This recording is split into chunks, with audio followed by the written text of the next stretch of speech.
आज के वीडियो में हम बात करेंगे कि अगर आप यूरोप के लिए ट्राई करना चाहते हैं, स्पेशली आज हम बात करेंगे इटली के लिए। अगर आप इटली जाना चाहते हैं तो आज मैं आपको पूरा प्रोसेस बताऊंगा, किस तरह से आप जा सकते हो, क्या क्या आपको करना पड़ेगा, क्या डॉक्यूमेंटेशन चाहिए होती है, क्या क्वालिफिकेशन चाहिए होती है। तो ये सारे पॉइंट मैं इस वीडियो में क्लियर करूंगा। थंबनेल तो आपने देख ही लिया होगा, तो बने रहे इस वीडियो के साथ। और अगर आप चाहते हैं कि आप इटली के लिए ट्राई करें या यूरोप के लिए ट्राई करें तो आपको क्या क्या करना पड़ेगा, इस वीडियो में सारे पॉइंट में क्लियर करता हूं। बट उसके लिए आपको इस वीडियो को शुरू से लेकर लास्ट तक देखना पड़ेगा। और अगर आपने अभी तक सब्सक्राइब नहीं किया इस चैनल को तो सब्सक्राइब कर लीजिए, जो कि है देसी ब्लॉगर। और इंस्टाग्राम पे फॉलो करना बिल्कुल मत भूलना, जहां पर मैं आपके लिए बहुत सारी नॉलेज और कंटेंट आपके लिए लाते रहता हूं। तो चलिए इस वीडियो को फटाफट शुरू करते हैं। बात करते हैं कि आप किस तरह से इटली में जॉब के लिए अप्लाई कर सकते हैं।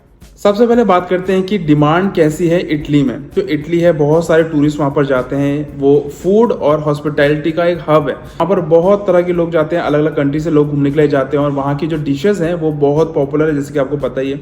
इटली में पिज्जा हो गया, पास्ता हो गया, ये बहुत ज्यादा पॉपुलर है, जो कि लोग बहुत पसंद करते हैं जब भी इटली जाते हैं, ऑल ओवर द वर्ल्ड। और इसी रीजन से एक अच्छे शेफ की हमेशा डिमांड होती है इटली के लिए। वो भी खासकर अगर आप इटालियन कुजीन में या कॉन्टिनेंटल कुजीन में काम कर रहे हो, आपके पास एक्सपीरियंस है, तो बहुत अच्छा आपके लिए हो जाता है। एटलीस्ट अगर आपके पास 2-4 साल का एक्सपीरियंस है तो इटली में आपकी जॉब लगने के चांसेस काफी ज्यादा हो जाते हैं। अब बात करते हैं इसमें रिक्वायरमेंट क्या क्या चाहिए, आपको क्या क्या क्वालिफिकेशन चाहिए, क्या क्या स्किल्स चाहिए। इसमें अगर आप शेफ जॉब के लिए अप्लाई करने वाले हो तो आपके पास अच्छी खासी क्वालिफिकेशन होनी चाहिए। सबसे पहले आपके पास आपका जो 10th-12th का सर्टिफिकेट है, आपका ग्रेजुएशन है, वो होना चाहिए। उसके अलावा आपके पास कोई ना कोई कुकरी से रिलेटेड या कुलिनरी आर्ट या होटल मैनेजमेंट से रिलेटेड आपने कोई डिप्लोमा या डिग्री किया हो। उसके बाद जैसे कि मैंने आपको बोला कि एक्सपीरियंस आपके पास होना चाहिए, कम से कम 2 से 4 साल का एक्सपीरियंस आपके पास होना चाहिए। वो भी स्पेशली इटालियन में हो या तो कॉन्टिनेंटल में हो। और अगर आपके पास चेन रेस्टोरेंट का या 5 स्टार होटल का एक्सपीरियंस है तो और भी अच्छा हो जाएगा। अगर लैंग्वेज की बात करें तो लैंग्वेज आपको इटालियन आनी इतनी जरूरी नहीं है, मगर अगर आपको इटालियन लैंग्वेज आती है, अगर आप सीख सकते हो, अगर आप एक एम बना के चलो कि मेरे को इटली में जाकर काम करना ही करना है, तो आप इसकी लैंग्वेज सीख सकते हो और वो अपने रिज्यूमे में ऐड कर सकते हो, जो कि बहुत ही बड़ा प्लस पॉइंट होता है। इसके साथ साथ आपको इंग्लिश भी आनी बहुत जरूरी है। ऐसा नहीं कि फ्लुएंट इंग्लिश आनी चाहिए, बट हाँ एटलीस्ट आप बात कर सको, अपना इंटरव्यू दे सको। तो आप इटली में जब वर्क परमिट लेते हैं तो उसके बाद ही आपका वर्क वीजा लगता है। अब वर्क परमिट के लिए क्या होता है कि आपकी कंपनी जो है, जहां पर भी आप काम कर रहे हो, जहां पर भी आपकी जॉब लगी है, वो आपके लिए अप्लाई करती है वर्क परमिट भी और वर्क वीजा भी। अब वर्क परमिट की और वर्क वीजा की जरूरत किसको पड़ती है? जरूरत पड़ती है जो नॉन EU कंट्रीज है, मतलब जो नॉन यूरोपियन कंट्रीज है, जैसे कि एशिया हो गया, हम इंडियन लोग हो गए, या अलग अलग कंट्री जो कि यूरोप में नहीं आती है, उनको जो है वर्क वीजा और वर्क परमिट की जरूरत पड़ती है। अब इसका मैं आपको डिटेल में बता देता हूं कि किस तरह से आपको ये अप्लाई करना पड़ेगा। सबसे पहले आपकी जॉब लगेगी। जॉब लगने के बाद आपको कॉन्ट्रैक्ट लेटर दिया जाएगा, जो कि आप साइन करके वापस भेजते हो। और उसके बाद जो है आपका वर्क परमिट लगता है। अब वर्क परमिट के लिए आपकी कंपनी अप्लाई करती है, बट वर्क परमिट के लिए आपको डॉक्यूमेंट्स देने पड़ते हैं, जो कि मैं आगे आपको बताता हूँ। जब आपके डॉक्यूमेंट जमा हो जाते हैं तो मैं आपको बता दूं कि आपका एक कोटा होता है। जैसे इस कंट्री में इतना कोटा, मतलब इस कंट्री से इतने लोग हम इस साल हायर कर सकते हैं, इस कंट्री से इतने हायर कर सकते हैं, तो कोटा होता है। ठीक है, तो शेफ के लिए जो कोटा होगा, अगर आप उसमें अप्रूव होते हैं तो आपका जो वर्क परमिट है वो अप्रूव हो जाएगा और उसके बाद आपको वर्क परमिट मिल जाएगा। अब उसके बाद क्या होता है, आपको नुला ओस्ता बोलते हैं इटालियन में NOC को, मतलब नो ऑब्जेक्शन सर्टिफिकेट। अगर आपका वर्क परमिट आ जाता है तो आपको NOC दिया जाता है कंपनी के थ्रू, और उसके बाद आप वर्क वीजा के लिए अप्लाई कर सकते हो। अगेन आपको डॉक्यूमेंट जमा करने पड़ते हैं, जिसमें कि आपका वर्क परमिट एप्लीकेशन जो है वो भी देना पड़ता है, NOC भी देना पड़ता है। उसके अलावा अदर डॉक्यूमेंट जो कि मैं आपको आगे बताऊंगा, वो सारे आपको जमा करने पड़ते हैं, देने पड़ते हैं एम्बेसी में जाके। और उसके बाद आपका वर्क वीजा लगता है। जब वर्क वीजा आपका अप्रूव हो जाता है तो उसके बाद फाइनली आपको रेजिडेंस वीजा मिल जाता है, जिसका मतलब है आप इटली में रह भी सकते हो और काम भी कर सकते हो, जॉब भी आराम से कर सकते हो। तो ये प्रोसेस होता है अगर आप इटली के लिए अप्लाई करने वाले हो। अगला जो पॉइंट है वो ये है एप्लीकेशन फॉर्म। अब आपको अप्लाई करना है तो आपको क्या करना पड़ेगा? सबसे पहले तो आपको एक प्रोफेशनल CV बनाना पड़ेगा, और यूरोपियन फॉर्मेट में हो तो और भी अच्छी बात हो जाएगी। अपनी CV में जैसे कि आप अपना नाम, अपना पता, अपना जो भी एक्सपीरियंस है वो सब कुछ, और आपकी स्किल्स है वो सारा आप उसे मेंशन करोगे, जिससे कि आपको जो इंटरव्यूअर है, जो आपकी कंपनी है, वो आपका रिज्यूमे देखेगी और आपको सेलेक्ट करेगी। तो आपका जो रिज्यूमे है वो भी अच्छा होना चाहिए, और यूरोपियन फॉर्मेट में हो तो और भी अच्छा हो जाएगा। अगर बात करें अप्लाई करने का, तो बहुत सारी जॉब पोर्टल है जहां पर आप अपनी जॉब के लिए अप्लाई कर सकते हो। अगर आपके पास डिग्री है, अगर आपके पास इंग्लिश है, अगर आपको इटालियन लैंग्वेज आती है, अगर आपके पास अच्छा खासा एक्सपीरियंस है तो जॉब पोर्टल पे जाके आप आराम से अप्लाई करके आपको कहीं ना कहीं से मतलब कोई ना कोई कॉल आने की पूरे चांसेस होते हैं। अब जॉब पोर्टल की बात करें तो कुछ ऐसी वेबसाइट है जो कि मैं डिस्क्रिप्शन में आपको दे दूंगा, जैसे कि आपका www.europa.jobs, उसके अलावा europeresults.com, Indeed.com जो कि मैं अपने वीडियोस में पहले भी आपको बता चुका हूं। उसके अलावा आपका कैटर ग्लोबल हो गया, यूरोस हो गया, ग्लासडोर हो गया, को रिक्रूटमेंट, ये वेबसाइट्स है जहां पर आप अप्लाई कर सकते हैं। सारे लिंक मैं आपको डिस्क्रिप्शन में दे दूंगा। और उसके अलावा जो और भी अच्छा तरीका है, इजी तरीका है, वो ये है कि आप ढूंढिए होटल रेस्टोरेंट इटली में और डायरेक्ट उनकी वेबसाइट में जाकर कैरियर ऑप्शन आता है, वहां पर जाके आप इजीली अप्लाई कर सकते हैं।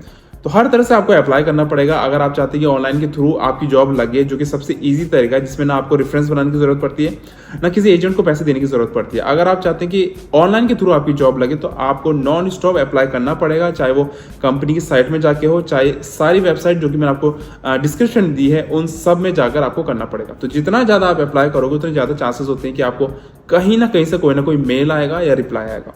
अगला जो पॉइंट है वो ये है कि एजेंसी के थ्रू भी आप अप्लाई कर सकते हो, बट कई एजेंसी है यूरोप में शेफ की जो जॉब है वो आपको हेल्प करती है। बट आपको ध्यान देने की जरूरत है कि जो भी ऑथोराइज्ड है, जो भी अप्रूव्ड है गवर्नमेंट के थ्रू, वहीं से आप अप्लाई करें तो ज्यादा बेटर रहेगा, क्योंकि आपको अच्छे से पता है कि एजेंट के थ्रू अगर आप जाते हो, कंसल्टेंसी के थ्रू जाते हो तो बहुत रिस्की हो जाता है और आपको पैसे भी पहले देने पड़ते हैं। तो वो तो मैं बिल्कुल रिकमेंड नहीं करूंगा। बट कुछ ऐसी साइट्स है जहां पर गवर्नमेंट के थ्रू अप्रूव्ड है, ऑथराइज्ड है, और वहां पर आप जाके उन वेबसाइट में जाकर आप अप्लाई कर सकते हो। जैसे कि मैंने आपको बताया कि आप कंपनी की वेबसाइट में डायरेक्ट जाकर वहां से अप्लाई कर सकते हो, जो कि सबसे ईजी तरीका है। तो इसको भी आप जरूर करिएगा, क्योंकि जो भी रेस्टोरेंट है, चेन रेस्टोरेंट है, होटल है, जहां पर भी आप सोचते हो कि इस होटल में या इस रेस्टोरेंट में मुझे जाना चाहिए, तो उनकी वेबसाइट में जाइए। वेबसाइट आपको गूगल में मिल जाएगी। उनकी वेबसाइट में आपको कैरियर का ऑप्शन मिलेगा, जहां पर जाके आप सीवी अप्लाई कर सकते हैं और वो मेल डायरेक्ट जाता है एचआर को। अगर इटली में एक शेफ की कितनी सैलरी होती है तो मैं आपको बता दूं। सबसे पहले तो सैलरी जो है आपके एक्सपीरियंस पे और आपकी पोजीशन पे डिपेंड करता है। अब कॉमी शेफ की बात करें तो 1200 यूरो से लेके 1800 यूरो, सू शेफ हो तो 2000 से लेके 2800। उसके अलावा एग्जीक्यूटिव शेफ की बात करें तो 3000 से लेके 5000 यूरो पर मंथ आप कमा सकते हो। और इससे भी ज्यादा डिपेंड करता है आप कौन सी ब्रांड के रेस्टोरेंट या होटल में काम करने वाले हो। यूरोप में आप कहीं पर भी चले जाओ, कंपेयर टू मिडिल ईस्ट आपको सैलरी बहुत ज्यादा मिलती है। सैलरी के साथ साथ जैसे कि दुबई में भी आपको कई तरह की फैसिलिटीज मिलती है, जो कि मैंने अपने वीडियोस में आपको पहले से बताया हुआ है।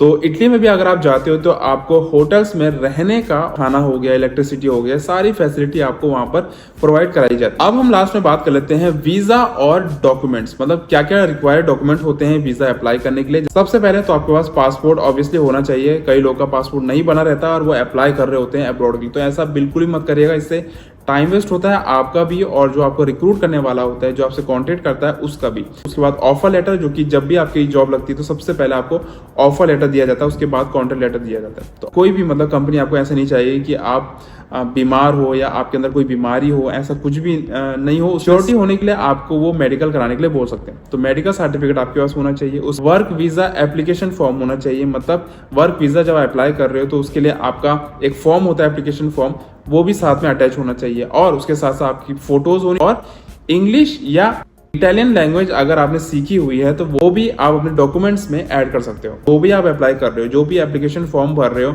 सारी की सारी आपको इटली लैंग्वेज में आपको कन्वर्ट करनी पड़ती है जब भी आप एम्बेसी जाने वाले। ये जितना भी प्रोसेस है आपकी कंपनी आपके लिए अप्लाई करेगी, ना कि आप।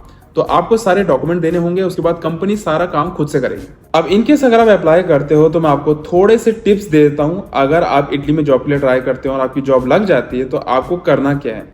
इटली का जो कल्चर है, सबसे पहले तो आपको उसको समझना पड़ेगा और वहां पर जो रूल्स रेगुलेशन है उसको फॉलो करना पड़ेगा। जैसे कि दुबई में आपको बता दूं कि दुबई सबसे सिक्योर सिटी है पूरी दुनिया में, जहां पर आप रात को दिन में कभी भी निकल सकते हो, चाहे लड़का है लड़की है। यहाँ पर इतनी सिक्योरिटी और इतनी सेफ्टी है, दुनिया में कहीं नहीं है। उसी तरह से आपको इटली का जो कल्चर है, वहां के रूल्स है, रेगुलेशन है, उनको समझना पड़ेगा। ये नोट कर लीजिएगा। दूसरा, आपको अपनी लैंग्वेज की स्किल्स जो है उसको सुधारना होगा। इनकेस अगर आप इटालियन लैंग्वेज सीखते हो या इंग्लिश अगर आपको आती है तो फिर भी ठीक है, मगर अगर आपको नहीं आती है, बेसिक इंग्लिश सीख के आपकी जॉब लग जाती है, तो आपको वहां जाने के बाद अपनी लैंग्वेज पे काम करना पड़ेगा, अपनी लैंग्वेज की स्किल्स को सुधारना पड़ेगा, तभी आपका फ्यूचर बनेगा यूरोप में कहीं पर भी।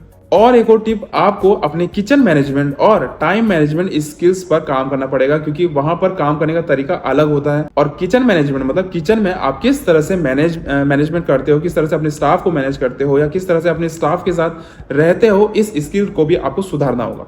तो ये थे टिप्स और ये थी इन्फॉर्मेशन इन केस अगर आप इटली के लिए अप्लाई करना चाहते हो। सारे लिंक्स मैंने डिस्क्रिप्शन दिए हुए हैं, चेक करना बिल्कुल न भूलेगा और इस वीडियो को लाइक करना बिल्कुल न भूलना। अगर इंस्टाग्राम पे फॉलो नहीं किया तो फॉलो कर लीजिए, जो कि है देसी ब्लॉगर, और मेरा ब्लॉग चैनल जो कि है आई एम दीपक, सब्सक्राइब जरूर करें। इसी के साथ मिलते हैं नेक्स्ट वीडियो में। See you then, see in the next video, bye.